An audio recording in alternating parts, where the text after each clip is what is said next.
নৈহাটি ফেরিঘাটের গাংওয়ে এবং পন্টুন জেটির ভার্চুয়াল মাধ্যমে উদ্বোধন করলেন রাজ্যের মুখ্যমন্ত্রী মমতা বন্দ্যোপাধ্যায়।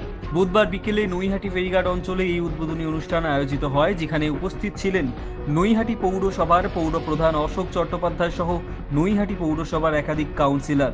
আর এই নতুন ফেরিঘাট উদ্বোধনের পরে যাত্রীদের অনেকটাই সুবিধা হবে বলে আশাবাদী নৈহাটি পৌরসভার পৌরপ্রধান অশোক চট্টোপাধ্যায়। কি বলেছেন তিনি শোনাবো আপনাদের। দেখুন, পরিবহন ব্যবস্থাকে গুরুত্ব দেওয়ার জন্য বিশেষ করে জলপথের পরিবহন ব্যবস্থাকে গুরুত্ব দিয়ে মানবিক মুখ্যমন্ত্রী আজকে বহু প্রকল্প ঘোষণা করলেন। সাথে সাথে নৈহাটি পৌরসভা পরিচালিত এবং চন্দননগর চুচুড়া পৌরসভা পরিচালিত এই মেছুয়া ফেরি সার্ভিস তিনি দুখানা লঞ্চ আরও দিলেন এবং নতুন লঞ্চ এখানে 6খানা লঞ্চ হলো। এবং আমার মনে হয় যে আপনাদের চ্যানেলের মাধ্যমে আমিও পরিবহন দপ্তরের কাছে আবেদন, মাননীয় মুখ্যমন্ত্রীর কাছে আবেদন, এটাকে বড়মা ফেরি সার্ভিস হিসেবে আমরা বোর্ডের একটা রেজুলেশন নিয়ে পরিবহন দপ্তরকে পাঠিয়েছি। আমরা সেই স্বীকৃতির অপেক্ষায় আছি যে বড়মা ফেরি সার্ভিস হিসেবে নামকরণ করা হোক। দেখুন, এখানে দৈনন্দিন এতে আমাদের যা রেকর্ড আছে 10,000 লোক আপ ডাউন করে ওপার থেকে এপার পর্যন্ত।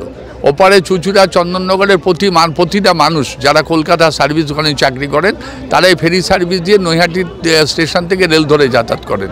তাই স্বাভাবিকভাবেই এখন বড়মা মন্দির প্রতিষ্ঠিত হওয়ার পর এখানে আরও যাত্রীর সংখ্যা বেড়েছে।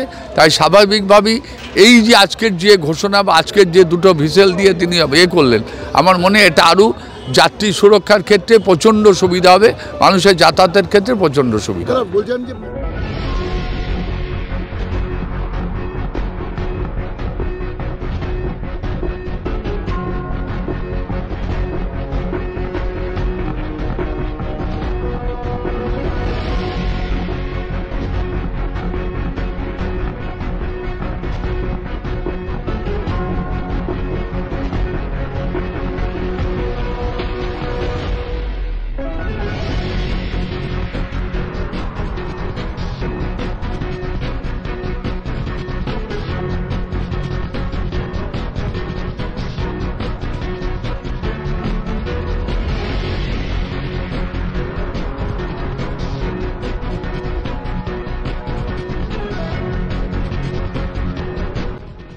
Bureau report, AVN Bangla.